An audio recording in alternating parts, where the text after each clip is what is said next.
lot of people still try to use that because I'm sure it doesn't work on the Down. right. I think that's the end of the tour. It's all worth a little bit on the I think balance. that's the end of the tour. It's hard to purge it all the way. Down right now.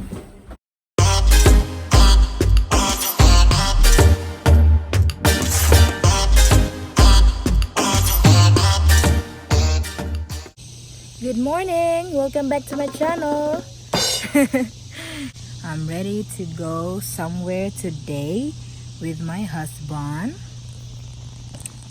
And I'll show you guys when we get there.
And we're here. I'm gonna show you the big shoe house. Wow. It's called the Haines.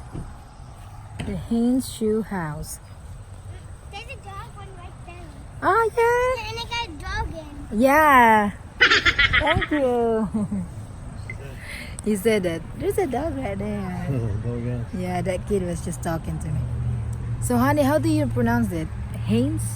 H. Right, there's the name Haines. Yeah, Haines. The Haines Shoe House. The Haines shoe house. Oh, look at that, honey, come on. Look at that, look. It's a big shoe house. We need to ask somebody to take a picture of us. We are going in. Alright. When does that start? Whenever we have people. Oh, really? Yeah. How many have you got to have for the group to search the house? One. Oh, really? Yeah. Oh, okay. Yep, there's a group going on. Which one? No, we'll go to it first, then we'll get down here on my screen.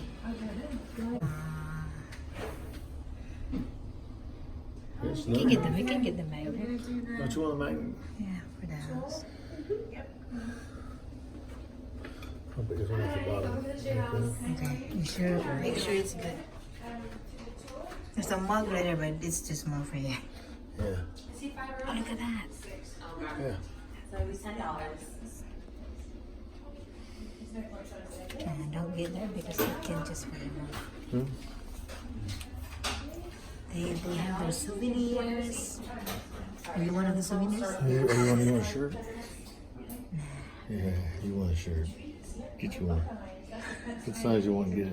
Yes, baby. Yes. If you come here and I get you a shirt, be like, going to the Philippines not eating pancit. Pancit.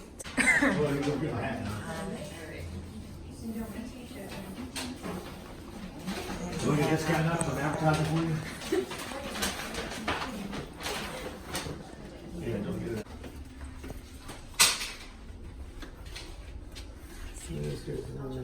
Later, another couple had it as an antique shop down here. The previous owners brought the ice cream back. Now the Schmucks are the seventh owners and do the ice cream treats, souvenirs, and tours now 70 years later. That's pretty much everything we have inside. We can head outside. I'll tell you a bit about the outside. We can go inside. Well, we can take pictures right up Yep. there, right? Okay. So could you drive through and do that instead? Yeah.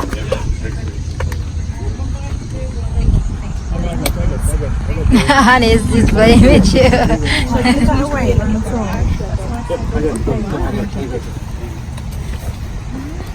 Sorry. The shoe here in all its glory. It's 25 feet tall, 48 feet long, and 17 foot wide at the toe. It's a size 141 men's shoe.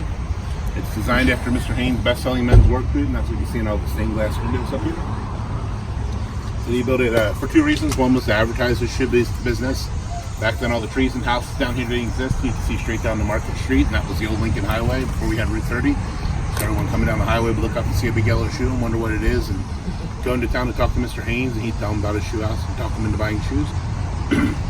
His other reason for building it was a way to give back to the community. So he used to go around to local mayors and pastors and ask them what elderly couples in the area couldn't afford a vacation but would appreciate one. And then he'd invite them to come stay at the shoe. And while they were here, they had a maid that made them breakfast and lunch, and a chauffeur that took them into town for dinner each night. And at the end of the week, he'd take them into the local men's and women's store and buy them each a new outfit and give them new shoes and send them home. About a year later, then he decided to switch it up to newlyweds. So he started having contests and giveaways for his local shoe stores, and honeymooners could enter to win a honeymoon at the shoe. All the same benefits, and aid, a chauffeur, free outfits, free shoes. A lot of people think that's his original intention. That's why he had to build his the right shoes, so you can start your marriage off on the right foot. Seen in the at the other side of the parking lot over here, there's a little shoe. That was And a dog. This was Mr. Haines' Great Dane, and she lived here. So all the guests that stayed had a half of the week as well. Mr. Haines wanted to turn the shoe house into like a gathering spot for work, so he had plans to expand, and he was going to build pavilions out in the field and wanted to make a whole village of tiny shoe houses. He was going to call it EOS Village, which is shoe backwards. At the same time, he was planning on building a cowboy boot house out at his ranch in South Dakota. He had an 1,800-acre buffalo ranch out there. And with the cowboy boot house, he was going to invite orphans and underprivileged children out for little vacations on his ranch so they could get a little vacation, have fun, and get some time out of the orphanage. And then while he was working on his plans to expand the shoe and to build his cowboy boot house, he was out at his ranch and got a phone call that his wife passed away unexpectedly in 1951 from an aneurysm. So he came back to handle everything with her passing and was heartbroken then and gave up on expanding the shoe, and then rarely went back to his ranch. Within a few years, he gave the entire ranch to his head rancher for pennies on the dollar and walked away from it. About 3 years after that, then he was on vacation in Europe, and on the ship on the way back, he met an English woman that he said he fell in love at first sight with, and ended up marrying her 2 years later, and then built a hermitage house there across the street for her. I lived over there from 1957 until he passed on Halloween in '62. That's pretty much everything about Mr. Haines out here. We can head inside and see.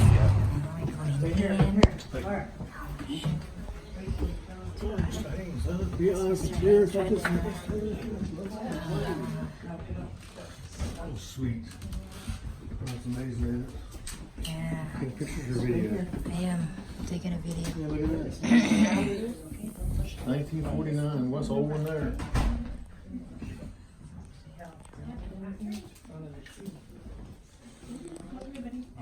Before we get started, because we have little ones, they tend to sometimes like to get a little more involved than others. Two big rules for the shoe house: no sitting on any of the furniture, no touching anything. There are a couple things upstairs you can touch, and I'll let you know when we get there, but everything in here is pretty old, so just be careful because it can be broken really easy. It can't be replaced. Yep. Especially now, every piece of furniture in the house is all the original furniture. It was in here in 1949, except these two chairs. Wow. But, this here's the couple suite. This is where the guests will primarily stay. I said about initially inviting elderly couples to stay. The two pictures in the far corner there, and the picture here above the chair are some of the few we have of some of the elderly couples that stayed. The middle frame and the two pictures to the left are some of the newlywed couples. The two couples in the pictures on the left here were friends. The one couple got married that day. The other couple got remarried the same day. So Mr. Haines let both couples stay at the same time that week. The newlyweds stayed down here, and the remarried couple stayed in the chauffeur's room. We'll see a little later upstairs. In the middle frame at the top center, you can see a picture of Mr. Haines in the shoe house chauffeur's car. To the left of that is his lady chauffeur. He loved to advertise, and they called him a marketing wizard as well as a shoe wizard. But he normally, they said, spent about 5 hours of the week in his office. The rest of the time, he liked to walk the streets in York and around his stores, and he had all kinds of advertising pieces made. So he'd have pocket mirrors, pencils, lace pullers, notebooks, rulers, shoe horns, harmonicas, anything he could put the shoe store name on. He'd walk around town giving things out to folks to get them to come buy shoes from him. With the local churches, you've got these paper fans you'll see on the walls all through the house made, and one side has nice artwork, the other side has all the info on the shoe stores. So you take them into churches on hot summer days and hand them out by the cases, and they'd sit there and fan themselves and really read the advertisement on the back and go buy shoes the next day. What was the dog's name again? Countess. Countess. Countess. During World War One, he had the metal tins in the black case on the wall they're made. That one's falling down, but I'll fix later. That's called a bacon ration tin. Essentially, all the soldiers that went overseas got those. They kept salted meats and cheeses, on the battlefield there. For all the soldiers that left the Northeast, got special Haines, the shoe wizard bacon ration tins. And I read quite a few stories in the old York Gazette newspaper from soldiers that said constantly pulling that out and reading the shoe wizard name, wondered who a shoe wizard was. So a lot of them, if they made it back in New York, meet Mr. Haines, and he usually talked them into buying shoes once they got here. But you can look around and take pictures of anything you like, and check out the bedroom here as well. This is the bedroom. Oh yeah, man, look at all that. Oh my goodness. Yeah, Indian there, sis. Where? The cabinets in the bedroom here are more of the Haines promo items he made, and the ones on the bed have a lot of the previous owners' souvenirs, as we call them, the bracelets and salt pepper shakers and pendants and so forth. Oh, There's yeah. some Haines shoes in the big cabinet, and there's the Haines work boot on the dresser. The boots on the dresser are the one you see in all the stained glass windows, and when the shoe house is It's a salt and pepper shaker, I guess there. So when Mr. Haines had the idea for the shoe house, he held one of those style boots up to his contractor friend and said, make me this as a house. And they modeled the shoe house off one of those boots.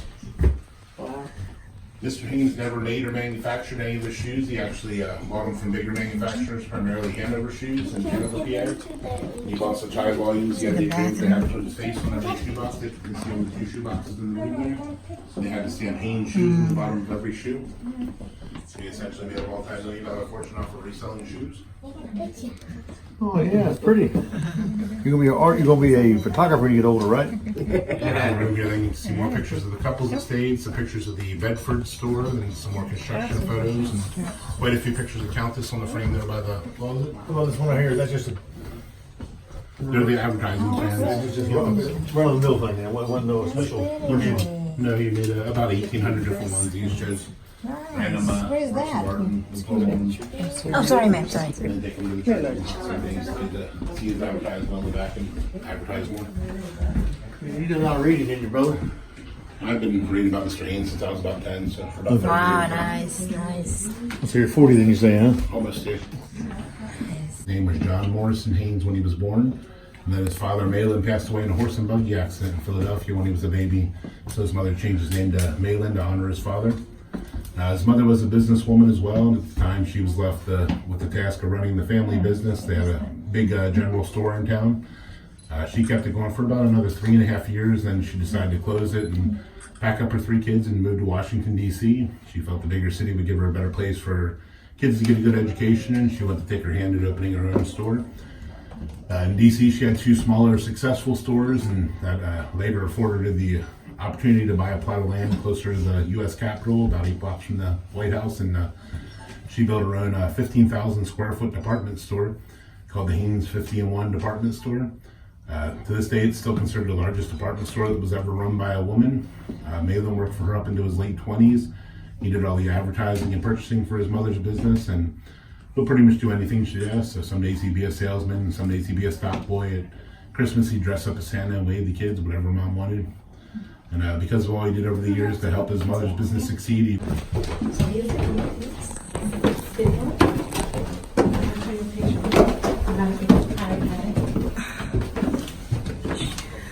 Hi.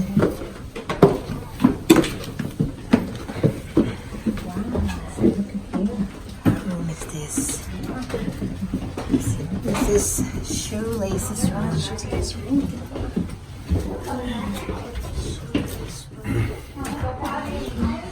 well, this is the shoelaces room. They call it that because we're under the shoelaces part of the shoe. That's why the ceiling slopes down like this. And this was the chauffeur's bedroom. She stayed here whenever there were guests. She didn't live here like the maid. That was usually about 30 to 35 weeks a year, so she was here pretty often. Downstairs, I said about the 2 couples that stayed at the same time. The picture here by the window is the other couple when they stayed in this room in 1950. You can see in the picture they kept the bed turned the other way so you didn't sit up in bed and hit your head on the ceiling. Yeah. Up in the front there, you can see up into the toe to kind of see how the shoe house is built. It's a pine wood frame with wire lathe and then concrete stuck in to make the shape of the shoe. And then if you look in the cabinet here by the door and in the closet, there's lots of Boy Scout memorabilia. Mr. Haines is a lifelong Boy Scout, big supporter of the Boy Scouts. Throughout his life, he donated a good deal of time and money to the Scouts, as well as a 380-acre ranch about 5 miles up the road here on Accomack Road. They call the Wizard Safari Ranch. And every year since 1938, the York and Adams County Boy Scouts have their yearly jamborees there. And every 4 to 6 years since 1941, they have a big national jamboree called the Wizard Safari, where scouts from all over the country come in, thousands of them, and they have a big 3-day event.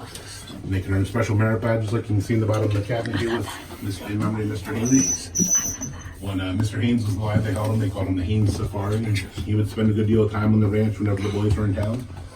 Right here you can see a picture of him teaching the scouts how to assemble a saddle. Over here's a picture of him and his grandson Malin III, one of the jamborees. Malin always believed in taking care of the community. He said the community made him wealthy and it was his job to keep it thriving. One of the best examples of that always is the Great Depression. Everyone in town was losing jobs and money in their businesses over the stock market crash, and fortunately it never affected Malin. All his money was invested in land and his own businesses. So at that time he had another 450-acre ranch here in East York called Haines Acres, and he started slaughtering his cattle and bringing the meat into town to give away to locals so they have food to eat. And then he started dividing that ranch up into smaller lots and telling people they can have the land, just build a house, and that's how the big Haines Acres development that's most of East York today came to be. He did that pretty much everywhere he went. He had his big buffalo ranch I said about outside, an 1,800-acre buffalo ranch in South Dakota. And there's primarily Native Americans out there. He would give them the meats and furs from his buffalo and help them any way he could as well. And they made him honorary chief of 3 tribes for all the things he did for them over the years. And that's why we have the buffalo skin on the bed there, if you ever went to pet a buffalo without getting near a 3,000-pound animal. What's that spear there? What is that? That's what the Native Americans lived out by his ranch used to hunt them before he started giving them. You can see some in the picture here, some of them are holding them. Okay. They gave that to him as a gift. That was actually in the house across the street here when he passed away.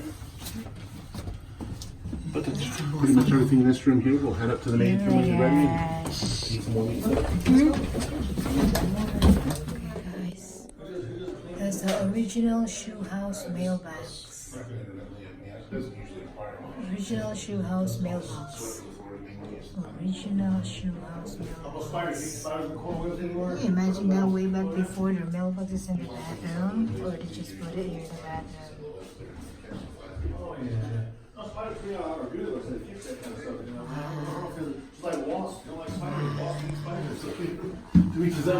Spiders and centipedes in the house because they take care of the annoying pests. Yeah, amen. Whenever you're ready. Go ahead, I'll let you lead. So they really put the mailbox in the bathroom before? No, that's or they just put it there? Yeah, just to show you. I mean, just like they keep you going to the bathroom, like they're doing that, so you won't go in and use the bathroom. That's what that's there for. Oh, I know. Yeah, we close in last Sunday in October. March 21st, huh? 20th. 20th. This is the kitchen out here. Sorry, Sorry, Custom keep on- built Go ahead that way. event Go ahead. Over the heel, so that's all original, custom built for the house. Look at that. The fridge out here and the stove in the Fridge right kitchen are here. the original appliances they put in the house in 1949 when they opened the house. If you take a look at the fans on the wall above the table, the third one from the left gives you the most complete list of the shoe stores. You get a better idea of where all they cover. At his peak, he had 59 stores. Most of them were Pennsylvania. Wow, it's like a dining room, huh? 2 in West Virginia, 1 in Virginia, and 4 in North Carolina then as well. Look at that. Oh, it's old, man. Real Look old. at that. Yeah. First was in 1953, Mr. Haines ran articles in newspapers up and down the East Coast, basically saying he didn't trust politicians and thought the government was corrupt and he didn't want to pay taxes anymore. So from that point on, he vowed not to take any profits from any of his businesses any longer. Anything that would be his, he vowed to donate, give to his employees, or put back into the business. Yeah. And in 1957, Mr. Haines decided to also practice his shoe business and wanted to get out of it. So his way of doing so is he called his 49 store managers and told them the shoe stores a year. Was that a fridge? Gave every manager in the store that running. Take a picture of that, baby. Is that an ice? Yeah, this is an old one. Real old. Yeah. That's an ice tray, bud. Yeah, that's nice. They broke the ice out. Yeah. Take a picture of it? Yeah, I did. Nothing, bud. Nothing. They're just to look at. That's all that's for. Yeah, it's empty. Just to look at. Just to look at.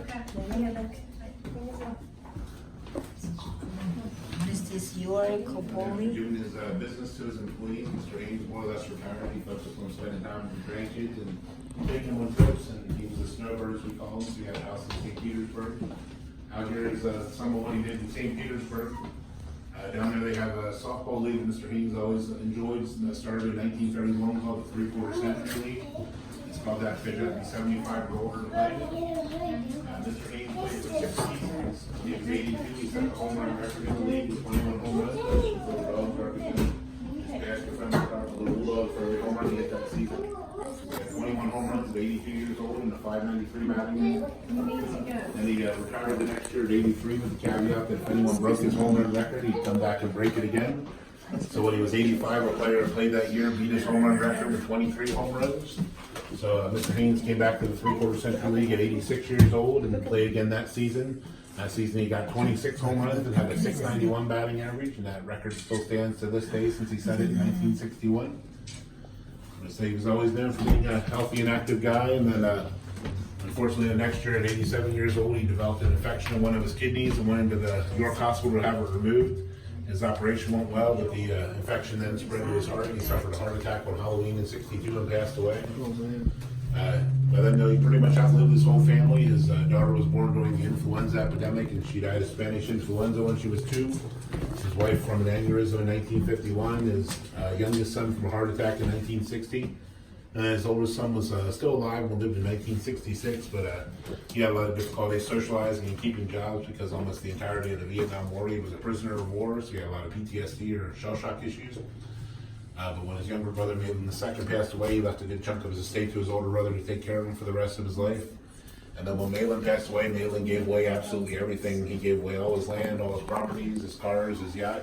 Then he had about a $1.5 million bank account he split between the Boy Scouts, the Girl Scouts, the YMCA, and the YWCA, and went out of the world with nothing like he came in with. And that's pretty much everything about Mr. Haines and the shoe house and shoe business. Anybody have any questions? You have a You can question? look at anything you like here, then whenever you're ready, we'll head out to Mr. Haines' store down here. And thank you for coming out. Thank you so much. So we just left the historical shoe house here in York, Pennsylvania. Sorry. Here in York, Pennsylvania, and the next place that we're going to is where we're literally gonna make our own ice cream. So we'll find out.